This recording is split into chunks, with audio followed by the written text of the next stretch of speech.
So, hello everyone. My name is Josh Rich, and I'm here with Lamont Harris, and we are so excited to continue this conversation about why diversity and inclusion is so important. Jay, I know that we've talked a little bit about ASAT 2, the DEI game, how that is a comprehensive facilitator solution. But we've also been speaking about the importance of continuing to amplify the voices of those that are out here doing tremendous work. And today, I know in a few minutes, we're going to be joined by a very powerful person that's doing this work, sir.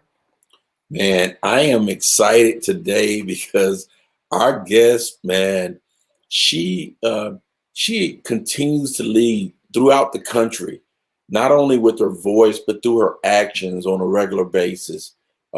And one of the things that about her, man, she served our country at the highest level as a non-commissioned officer, as well as in law enforcement. So I am just excited today to hear what she has to say, to share her story and the work that she's been doing. You know, amplification has been one of the words we've been using with a lot of our previous guests today. I think that we have a loud voice that's going to be heard coming out of a small figure. I promise you. I'm just excited. I am so excited. Agreed. And so with that, we are honored to have join us today, Ericka Kelly. So let's go ahead and bring Ericka up. Ericka, how are you? Oh, I am doing fantastic. Hello, gentlemen. Hey, Chief, how you doing? Woo, doing great, sir. Awesome. Wow. Well, you know, I was just so excited that we have you here. I know the work that you do. Josh is familiar with the work that you do, but today it's an awesome time to amplify all of the work that you continue to do, not only in California, but throughout the country. This is just exciting for us to share. Wouldn't you agree, Josh? Absolutely. So, you know, with that, Ericka, Jay and I have an understanding of your background, but if you would, prior to what it is that you're doing now, what was your background? If you could share that with the audience. Well, my background is extremely simple. Okay.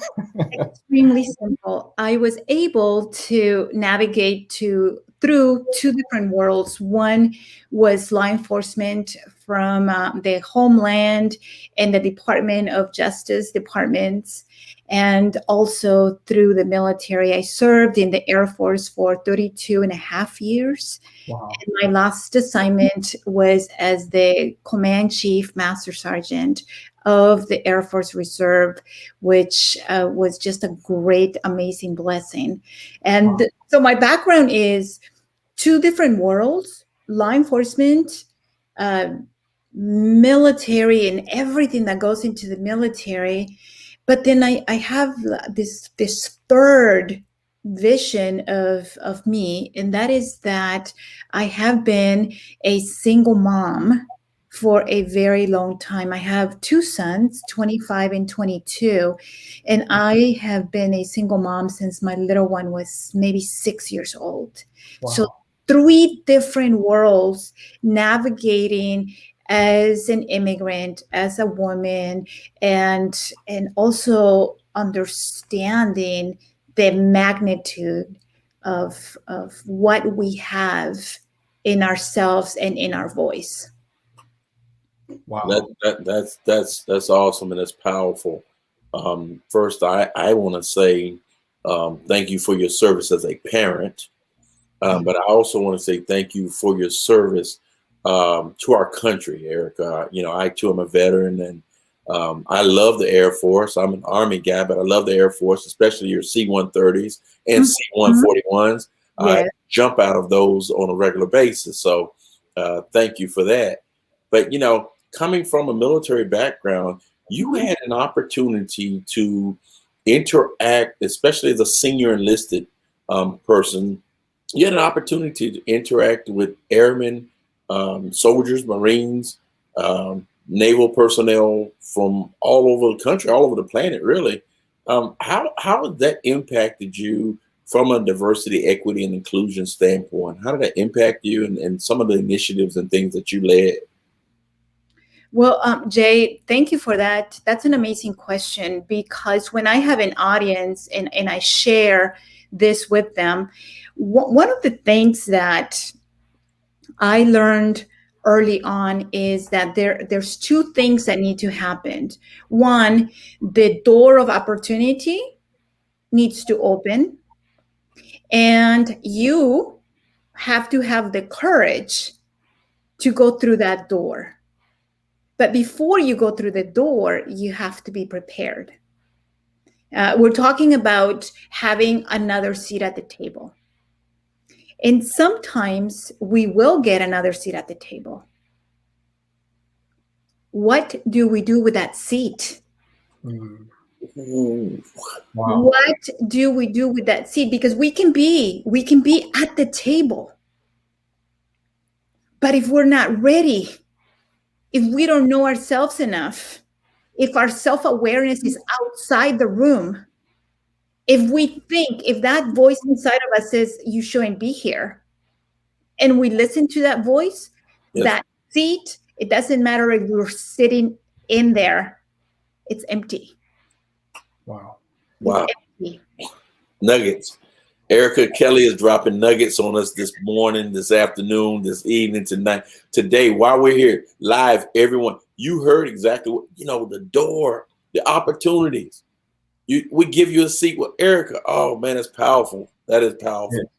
It is. And, so you talked about that. And I think that that's so important, because preparation, right, is really what it is that we're discussing. But we also need to be reflective. Reflective, not that we're being stuck in the past, but we also need to understand our individual stories as we are moving through the various aspects of our lives. And certainly when we're doing so professionally. When we think about diversity and inclusion, another element of that is someone feeling as if they belong. But what I heard you mention is that you have to take stock of, well, what are you doing when you have that seat at the table? And I mean, you've had a seat in some very prestigious, high-ranking tables, in that sense. And, I've heard you speak about this previously, and I would like for you to talk a little bit about your story, if you will, Ericka, in terms of being a immigrant to this country, and even more specifically, when you realized, I guess, those differences for yourself and your family when you came here. Yeah, Josh, thank you. I think that it's so important for people not to superficially look at who we are, the three of us in this room, wearing a suit and cleaned up. There is a journey, gentlemen. And there's a journey that we don't need to be ashamed of or hide. And for me, when I have an audience and I share, this is how this story started. And that is me growing up in a third world country, no electricity, no water, food once in a while, not all the time, once in a while. And I remember very clearly playing with my two brothers. I was the oldest of three, that tropical rain from Guatemala. And everything changed. This is a foundational piece. Everything changed when my mother left. And when she left, she locked the three of us in the decrepit shack we lived in from the outside, leaving the three of us in complete darkness. And we survived for about 7 days before my grandmother rescued us. And gentlemen, just give me a couple of minutes, because I have to say this. Yes. Because this is how we become who we are. When that door opened, the first person I saw was my grandmother. And I remember standing in the middle of the room, but I also saw my grandma make eye contact with me and then bypass me and go to my brother, the 2.5 little boy that was crying. But my brain did not capture that because I was 5. What my brain captures, you're not good enough, Mm. and bypass. As I saw other adults come in the room, I'm watching their eyes and I see horror. I see how they're covering their nose, how they're covering their mouth, and they're just looking around. And what my brain said or felt is shamed. Shamed. I'm looking around, I'm looking at my little body, and I'm literally doing this, like straining out whatever I had on, because I realized I wasn't pleasant enough. I wasn't good enough. And I started feeling ashamed of who I was. And after that, we went and lived with my grandmother. My mother came to the United States, came to get us after a horrific earthquake. We had 4 sheets. The 4 sheets were our 4 walls. And my mother made a command decision to bring us to the United States. And because she made that command decision without having the financial background or the approval or knowledge of her husband here in the States, we walked. We walked from Guatemala through Mexico all the way to the border. And what was waiting for us was a very angry, sad, and disappointed husband who did not know that my mother had 3 kids. Wow. And I share this story, gentlemen, because how I want people to see the miracle. I want people to see the journey. Yes. Right. Of how that happens. And then I can just put an ID card at the entrance of the Pentagon and those glass doors open. Wow. And I'm Chief Ericka Kelly. Mm. And I am in those private rooms. And I have a voice. And I have a seat at the table. And I am sitting next to a 3 or a 4-star general. And those individuals, men and women, say, "What do you think, Ericka?" Mm. That is awesome. That is powerful. That is powerful. And you know, Chief, I applaud you for one, your transparency and sharing your story, because people need to hear. I need to hear your story. Yes. You know, even though Joshua, we know you but again, Right. you know, every time we talk, I find out more and more and more. I know when we were vetting the game itself, and you shared some things about the game, and just realizing that, coming to that realization that you were different than other people when you came to the States. Can you share a little bit more, or elaborate, or share with the audience Yes. that experience for us? Yeah, no, absolutely. And it's so interesting because my 2 brothers and I were very, very close. And where we lived in Guatemala, everyone was poor. So we didn't know the difference between being rich or poor. Everyone was the same. And when my mother decided to bring us, because we walked through Mexico, the only thing that we saw was that people looked like us, maybe sounded a little different because of the Spanish accent, but we looked the same. Once we came to the United States, in reality, that was really my first exposure to someone that I could say was African American. And I am, gentlemen, at awe. I'm like, no disrespect, but I was just staring at the beautiful skin color, their eyes, their hair. And just like that, 5 minutes go by, boom, I see someone else that looks different, right? I see a white person in the same reaction. I did not think that I was less or more, or that they were less or more than I was. We were just different. Yeah. We were just, and it was amazing. I mean, the three of us, we were like, just like, we were in a candy store just looking at beautiful humans. Later, obviously, things changed. We came to live in California. We lived in Compton.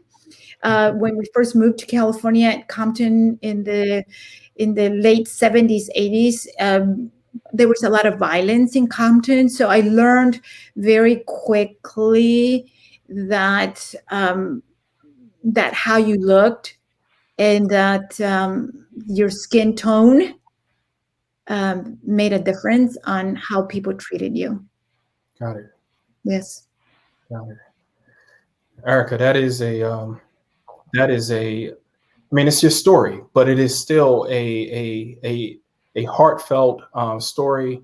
Thank you so much for your transparency and sharing that. And I'm echoing Jay, because we've had the opportunity to speak.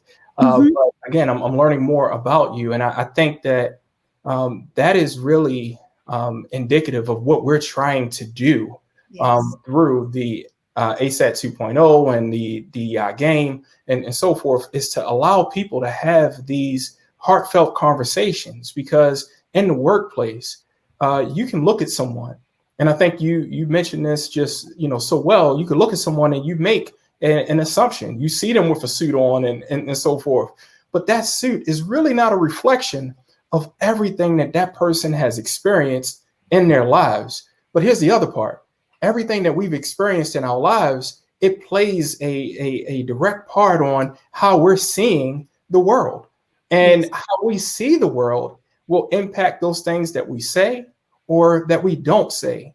And for companies, it's important to give people a voice, because when they share their experience, that can have an impact on the type of service that company decides to double down on and provide, or the products that are being developed, or why those products or services may resonate with one race or ethnic group and not so much with the other, because of the marketing that goes along with that. So all of those things are aspects that can be captured if we give people a voice, allow them to feel that they belong, and we're not just making judgments based off of what we see in front of us today, because today doesn't show all of yesterday, in that sense. And so I think it's so important to be able to have that dialogue. And I mean, I could just, feel as you were giving your story, wow, a 5-year-old child having to experience that type of, situation.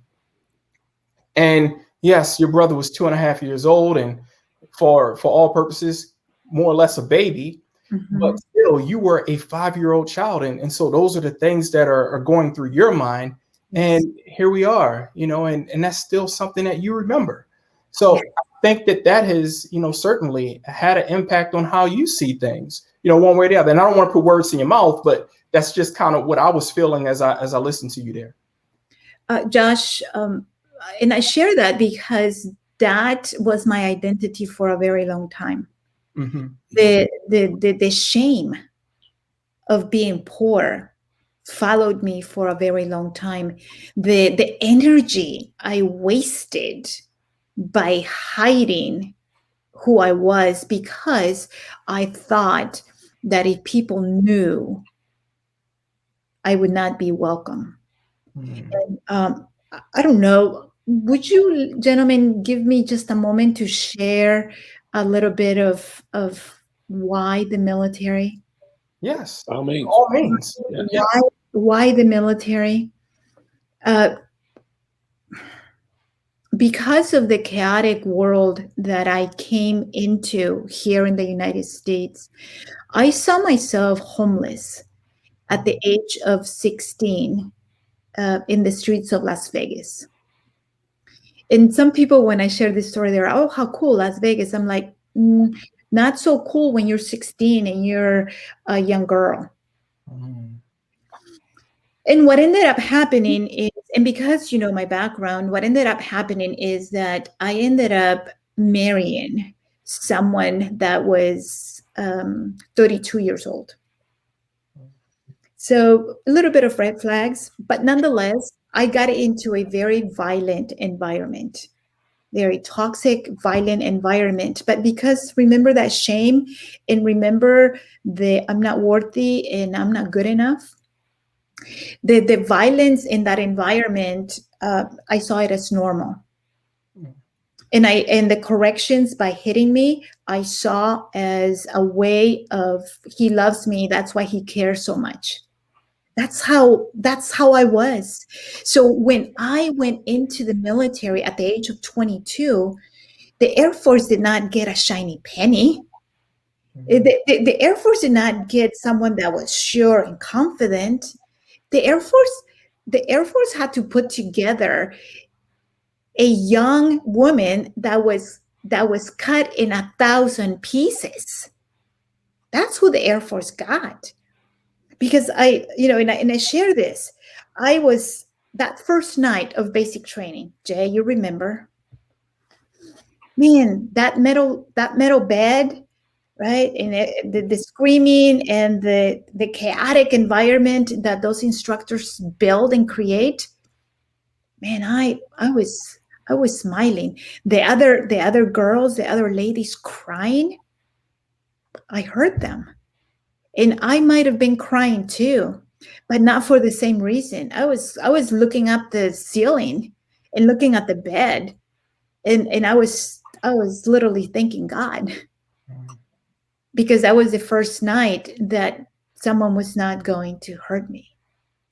That was the first night someone was not going to hurt me in a very long time. So when we talk about diversity, when we talk about equity, when we talk about inclusion,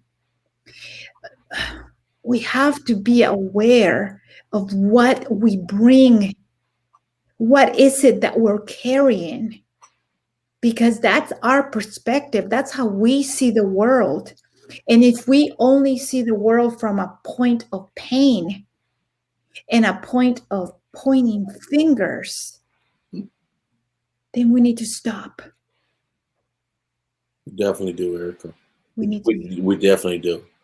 We need to cease. We need to desist. We need to just stop it all right now.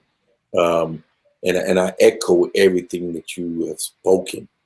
I echo every word that has come out of your mouth today, because right now, one of the things we've been talking about is everyone being present. Mm-hmm. Everyone's voice is amplified, has been the word, and continues to be the word, that everybody's voice shall be amplified, and everybody shall be present, everybody shall be accounted for, and that we heighten and we lift each other up through our voices, through our actions. This whole new program, this ASAT 2.0 and Dimensions of Diversity, it's all about how we're going to have these conversations, just like we're having right now. And everyone is watching right now. You know, when we end this, I want you to replay it, because there were some powerful words shared. There were some courageous conversations that's ongoing right now that you're watching. And this is what we are promoting. We are promoting these courageous conversations so we can become aware of one another. I have learned so much more about my sister today. So much more. And I continue to edify her work. Her work didn't happen just today.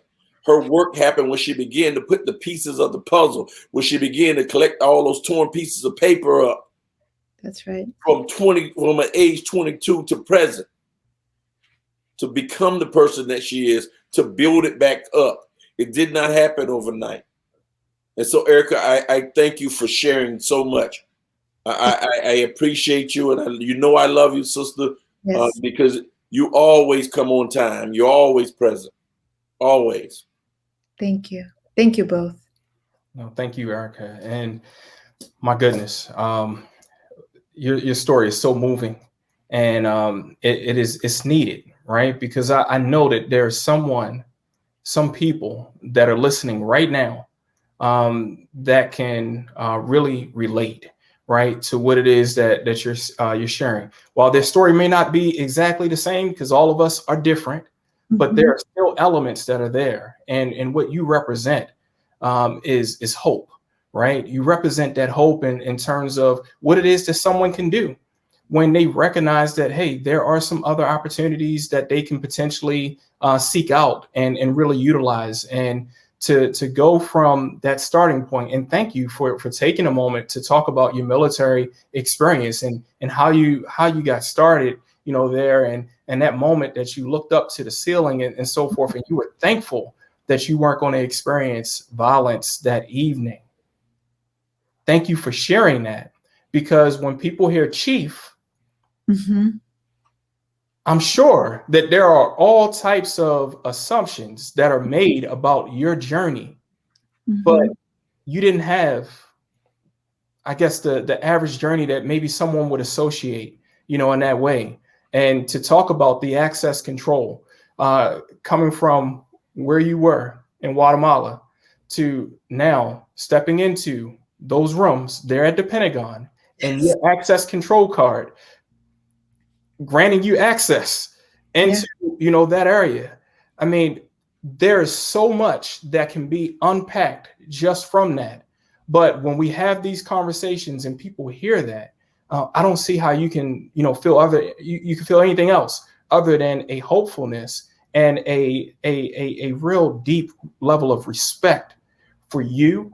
Everything that you have overcome, that you continue to work through, also as a single mother. There are single mothers that I know are listening to this, and you are a light for them to see that, yes, you can do these things and you can achieve the highest levels of, success that this country, and I dare say the world, has to offer. But it takes a look in terms of, well, what are we going to do for ourselves? Even, men that are watching this, it takes looking at our situations and saying, what are we going to do for ourselves? And then having these types of discussions, because the lessons that we all have had up to this point, if we're willing to open our heart and share with other people, I think that many times people think that they're the only ones that has experienced, you name it, whatever that type of situation is.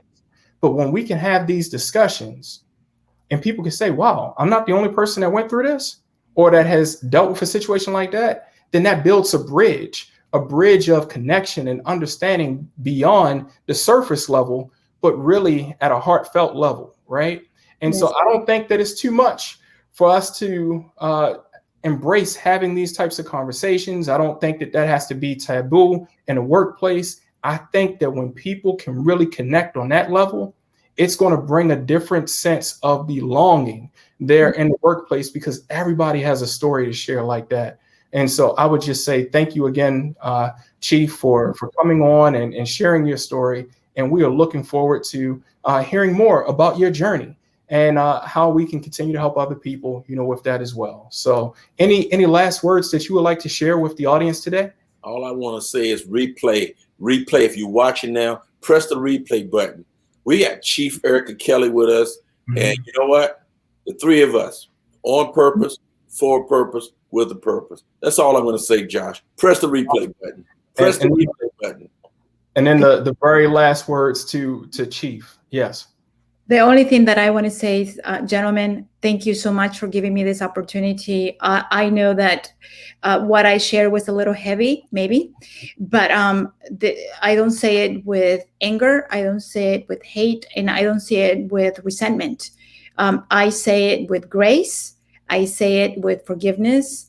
And if all of us talking about ASAT 2, and also with the game, if we can build a world in which we feel safe, we feel valued, and where our voice matters, then we have won. Thank you. Well, thank you.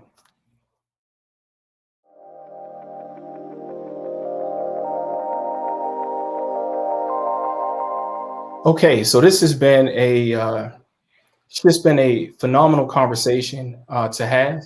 I would like to ask just one thing before we close out here. If we can just take a moment, Chief, and if you can talk to us a little bit about how you use the PCIHO model. Can you talk us through that? Yes, absolutely. I have used it in a multitude of platforms. I have used it here in my community, Southern California, the Chamber of Commerce, and presented it to business owners. I have also presented it to spouses of military members, because some of those spouses come from different countries. So the perspective of who they are in America and how diverse and how inclusive they feel, it's highlighted. It's definitely highlighted in that chart. But more interestingly is that I have presented it to the Marine Corps, some Army personnel, and definitely to the Air Force. And depending on the audience that I have in the room, sometimes it's pretty high up leadership. And as I am going through the chart, block by block, this is what I'm reminding the audience, is that they need to build a pyramid. And in their mind, build this pyramid of, there's not going to be a lot of pioneers in an audience. And there's going to be just a little bit more champions, and a little bit more, and a little bit more, and a little bit more. And when I end, I say, please remember that depending on who your audience is, you're going to have a lot of hesitators and a lot more obstructors that you will pioneers and champions. And everybody goes like this. Yes. Yes. And then I go, and even in a room like this, and sometimes there's 50, sometimes there's 100, sometimes there's 200 people in the room that I'm presenting. So then I bring it to the room and I go, and the same thing happens here, ladies and gentlemen. Not all of you in this room are pioneers and champions.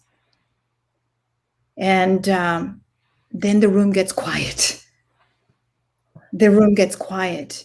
But I think that it's so important for me to highlight, or for them to understand the role that they play.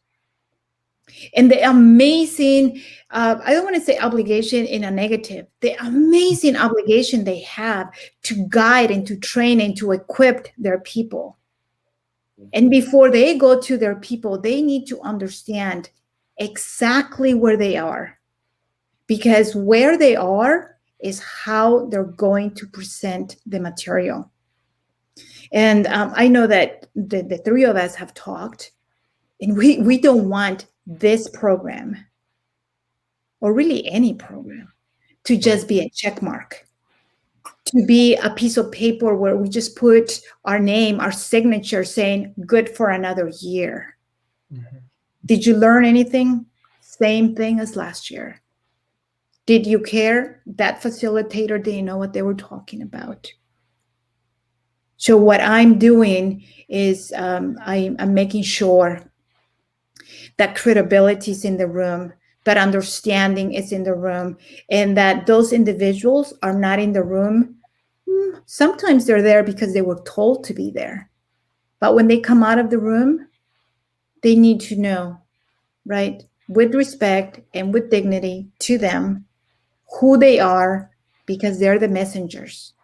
They're the messengers of how we're going to change our environments. That's awesome, Ericka, because, within the model and within ASAT 2.0, our training strategies and having individuals like yourself to help facilitate this, where individuals understand their role. And as we go across the chart of the PCIHO model, when we're looking at the purpose and motivations and how individuals identify self-talk behavior and then change-driven actions.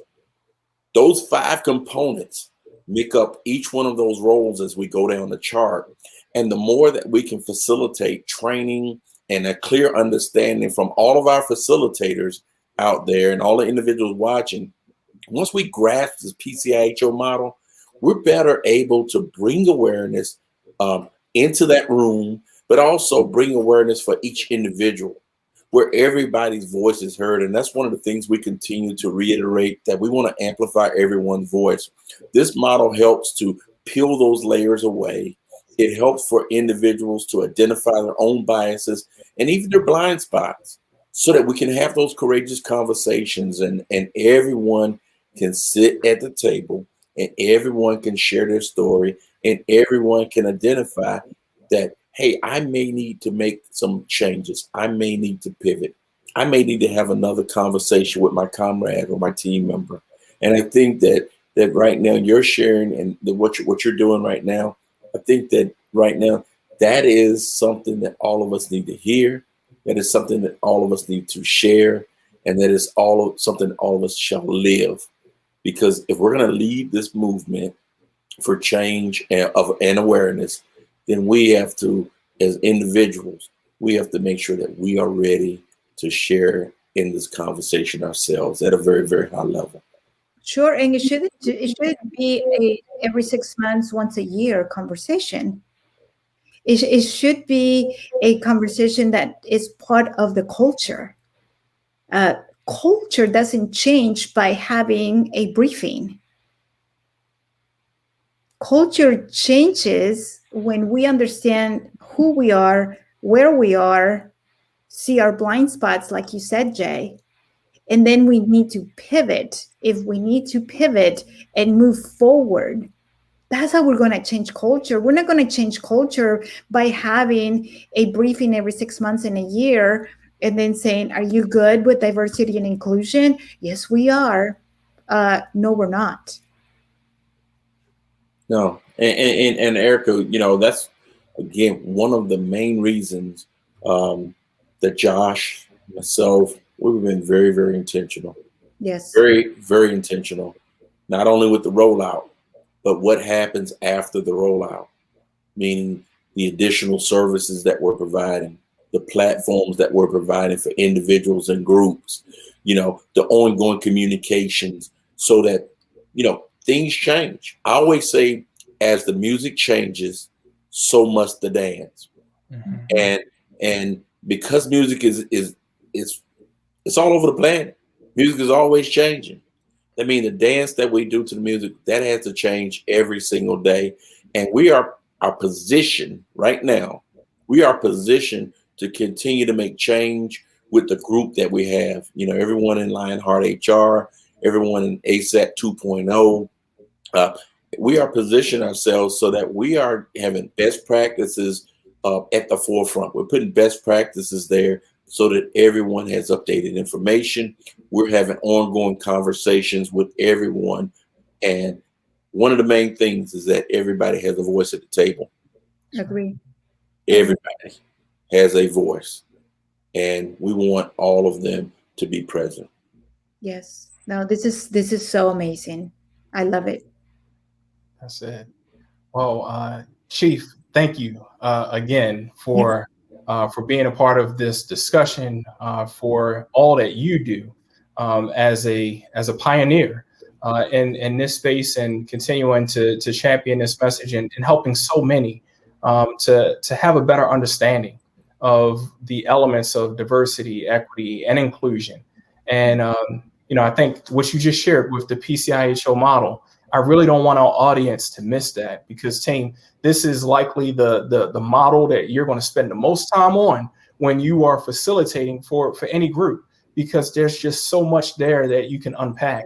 And when people can move from having this as a check the box exercise, as Chief, you just pointed out, to one where they really have to, look inward and they have to self-identify. Well, where are they on that pyramid, so to speak? How do they measure up?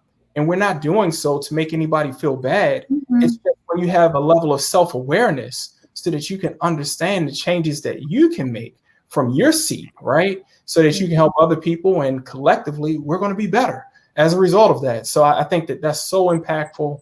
And thank you for sharing that perspective and so much more that you shared with us today. So again, thank you so much for that. Jay, anything else that you want to add there before? No, sir. Josh and Chief, I think both of you, the conversation was dynamic today. Mm-hmm. Thank you. All right. Thank you. Thank you. Chief, last words? I just want to say that there's no good guys or bad guys. It's just the role that we are playing in the environment that we're in at the present time. Because that chart, Josh, and I am one of, I want to say I'm one of your babies. I'm part of your legacy by you creating this amazing program. One of the things that I highlight is there's not a bad guy or a good guy. It's a role. And if we are open enough, we can see that chart as it's being built, and we can see ourselves in one way or another in our life journey. We can see ourselves in all of those different roles, all of them, not just one. Got it. Well, thank you, Chief. We look forward to continuing the conversation with you. And again, thank you for all that you are doing, not only in your area, but really across the country, and the impact.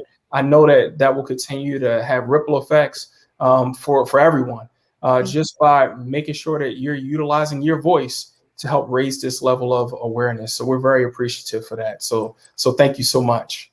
Thank you. Jay, I really don't know what other words I can really say right now, aside from the fact that I'm just so grateful that we've had the opportunity to speak with Chief Ericka Kelly. What would you say, sir? We were blessed today. We were blessed with just all the sharing, and my word, the nuggets that were shared today. As I'm gonna say again, play this a second time, a third time, a fourth time, because there was so much valuable information that was shared by Chief Kelly today. She is a phenomenal woman. She's a phenomenal leader and a pioneer in this movement. Everything that she talked about today and her role and her mission is something that resonates with me. But I think that everyone in this audience, as you listen to her words and then follow up with her actions, she had actionable steps, especially when we talk about opening doors, and when doors open, to learn how to walk through those doors, and when doors were closed, finding a way to pick the lock or to find the key to open the door. And we have to look at the opportunities that she presented to each and every one of us today as one of those rules that we have to live by. I just think that, the work that she is doing right now, it's going to continue to grow. And it's something that all of us need to pay attention to right now. And for all of us to look at and emulate what she has done in the past and what she continues to do today. We've all had different journeys, and her journey has been one of challenge and success. She spent time in the valley, and she spent time on the mountaintop. She was here to testify. So you can't look, Josh. You can't pass the test unless you testify. There we go. Well, that's it. So more information to come, and we'll have additional interviews that we will continue to share with the group. But again, this is Josh Rich, and with me I have J. Lamont Harris, and we both were just so honored to have the opportunity to speak with Chief Ericka Kelly. So thank you for joining in, and more details to follow.